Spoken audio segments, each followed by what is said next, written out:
Hi guys, I'm Gruts and welcome to the DozaCraft Vanilla Survival Server. This is my first video and I'm a bit nervous, but I hope everything goes okay with it. And it is in response to Dozas video that he put out yesterday on his Peepin' Tuesdays series. Yeah, he smashed this window and sneaked into my base. When he was in here, this is what he found. Now this is my storeroom. I like messing with pistons and stuff, so everything's piston activated. It's meant to be a hidden storeroom, but I've got a real bad habit of leaving it open, as you can see. This is how it's meant to be.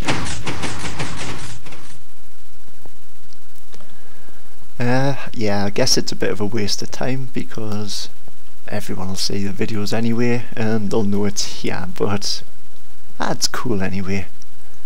It's different. I like the lights going along like that.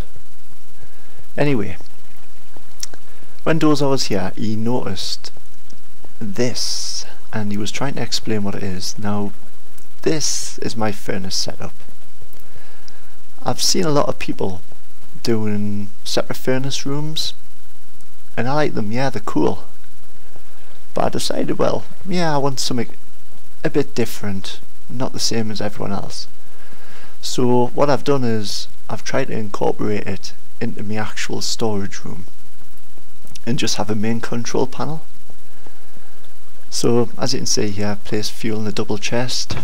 That's empty. Now that's where I'll put my blaze rods, my coal, anything for burning in the furnaces, and there's hoppers under here. And they go along the back into two separate furnaces. Then the only other thing I have is my control switches. These levers tell us what I'm cooking. Let's see if I can show you. So, smooth stone. I'll just move that out of the way so we know this is empty. And as you can see here, there's 48. Well, it's a full chest basically, apart from them 48. So say I wanted to cook myself some smooth stone, I'll just fly over here, hit the lever, and what you should hear if I keep quiet for a bit is minecarts.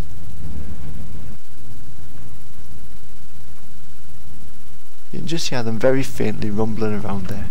Now what they're doing is they're taking out of there, which was 48, it's now 43. Let's see if there's any. There's a one going past there now. Yep, 41.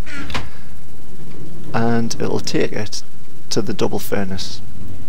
That's going to cook it, then there's going to be another minecart comes and bring it back here.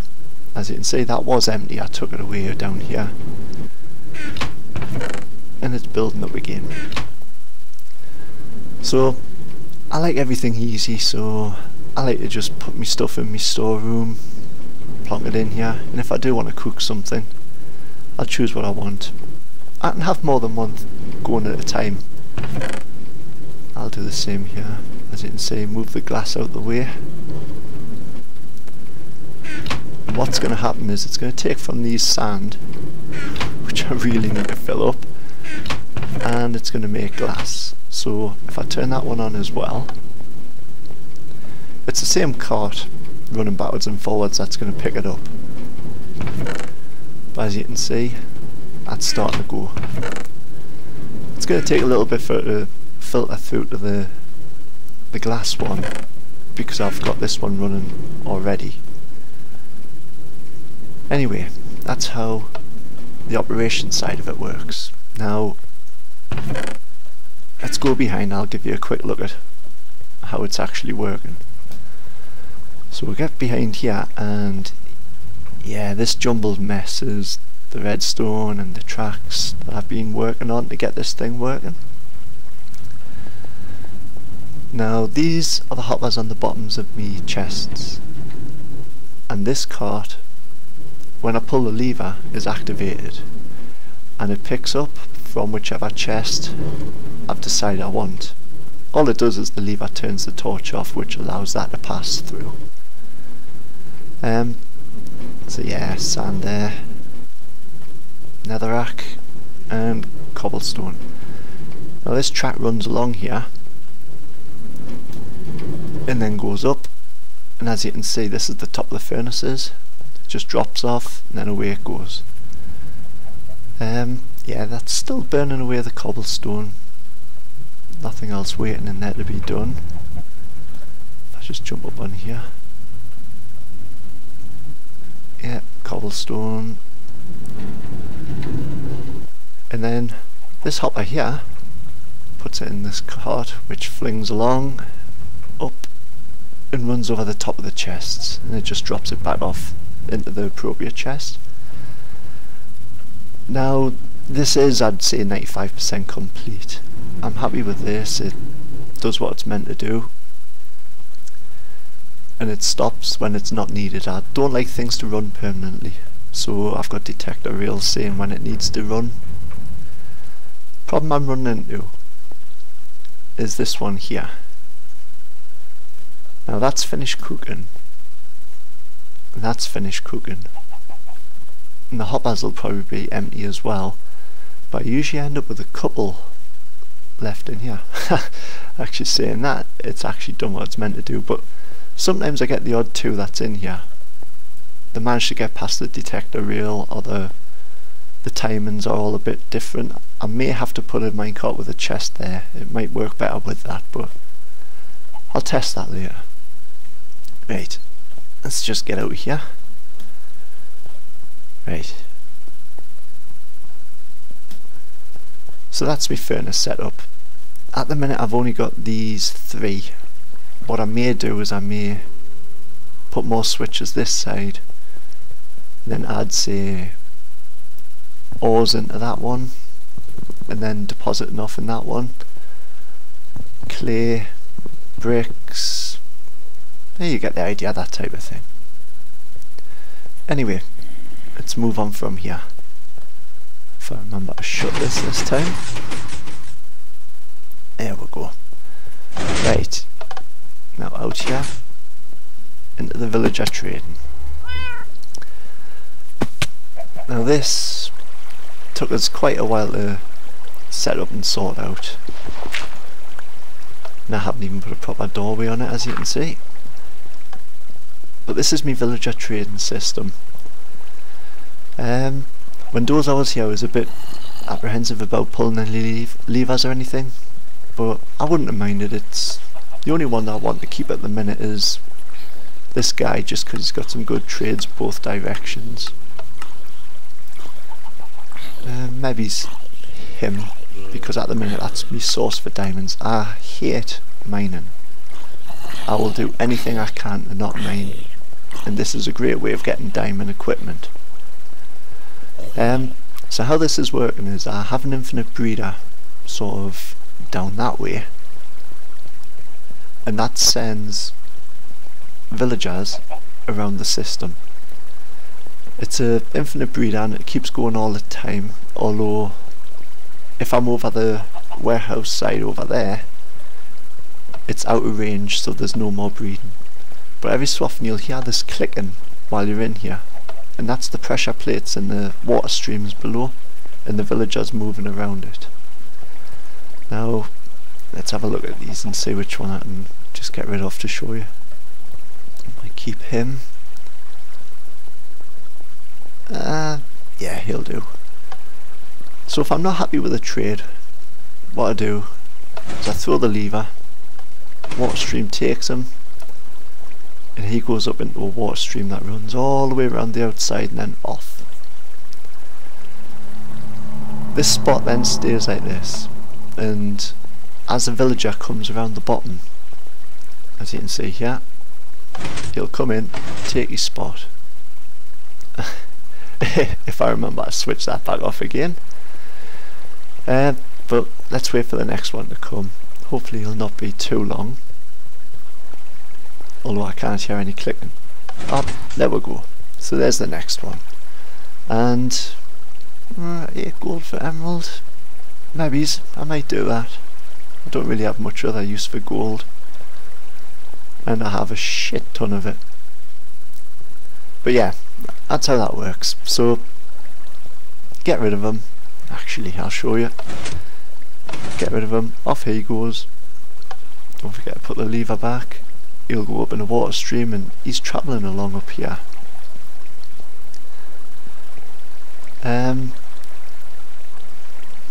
Eventually he'll end up in a water stream up here. This is the wrong stream. This is the stream that if all the booths are taken up here, they'll end up in this stream. They'll come up and they'll end up going through there and joining me mate there that just went away. Now, I was just going to drop them into lava, get rid of them,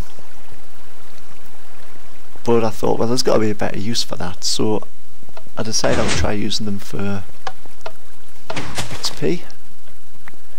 And I know you can't get XP from villagers, but you can turn villagers into zombie villagers. Oh, and that's already out. So yeah, I haven't put the proper tunnels in, I haven't decorated in here. I'm the type of person, I'll go for function first and then I'll try to make it look good. But we've got no one in here at the minute because basically Doza came and killed everyone. But you saw that side of it anyway. The villagers will drop in up here and it's just trapdoors underneath. Hit the button, the villagers will drop into it. Same this side. Underneath here is a zombie spawner. If we just go through this portal, ignore the mess of wiring, but that's the roof of the zombie spawner right here. This is the lights, and this is just keeping the zombie spawner turned off until I want to summon the zombies. When I do that, these lights all go off and the zombies come up. So we'll get back up here. Right, so there's them guys that I was just sending away before, so drop them in. Yeah, they do glitch through a little bit. And you come back here and summon the zombies. And as you can hear straight away, the lights are gone off in the spawner and the zombies are spawning. Now it takes a little bit for the zombies to get up here because, wait, there's the water streams to pull them through. But eventually, let's just drop that lot in there. There he is. Now the reason I've got the glass here is if you stand the other side of the glass, as the villagers are being converted to zombie villagers, it takes a lot longer because they get their concentration on you instead of each other. So you stand back here and just let them do the thing. Eventually, all of them, all of them become zombie villagers. Yep, there we go. And just a simple crusher on a timer. This will put them down to, I'd like to say 1-hit kills. Ooh, that's loud. Yeah. I'd like to say 1-hit kills, but for some reason zombies always seem to end up 2-hit. No matter what you do. You can use exactly the same timer as any other mob. The other mobs will be 1-hit. A zombie is always going to be 2 hits. You just run along here, give them a bit of a whacking, and get your XP from them. If anything gets stuck, just stand on the pressure plate and wait for it to come to you. And I think that should be enough there. There we go. And as you can see, the villagers, they just keep coming and coming. But I thought it was better to do it that way rather than just, I don't know, dropping them and killing them with nothing else. It seemed a waste. And I like it. It's quirky. You don't get a massive amount of XP. Although, if you do want to use it as a normal XP farm, what I'll probably do is put a lever on here so I can just turn the zombie spawner on, drop them in, crush them, and get the XP that way. Which, yeah, I don't know why I didn't do that, but I'll do that next time. Yeah. And Doza did show the infinite breeder. And actually his description of how that works, that was really good. That's pretty much exactly how it is. And again, yeah, me tunnels are a bit crap. I don't decorate that much, and especially places like this that you're not meant to see anyway. But this is the infinite breeder, you can see the hearts there. There's always hearts going, and usually you find in the middle there's a bunch of little uns. And all that happens is, as you can see, they're right on the brink of being pushed out. The more breeding happens, the more villagers are in here, and the more the villagers get pushed out. Eventually, like him there, up he goes into the water stream. And he's going to do the full circuit. He's going to go to the villager trading system. If there's no cell available for him, he's going to go all the way back round and become zombie food. Best thing for them. Now, this is the easiest way to turn off an infinite breeder. The main pimp is down here, and what it is these doors here make it a village, but they need to have direct access to sunlight, and it has to be within 5 blocks. So that's why there is this amount of doors, because this door and that door over there are 5 blocks from this lighting hole. And his trade is crap. Yeah, it's never gonna happen. But what I've done is just a simple feature to turn this off if I ever want to, and that's just pull the lever, shuts off the light, and that disables the breeder altogether.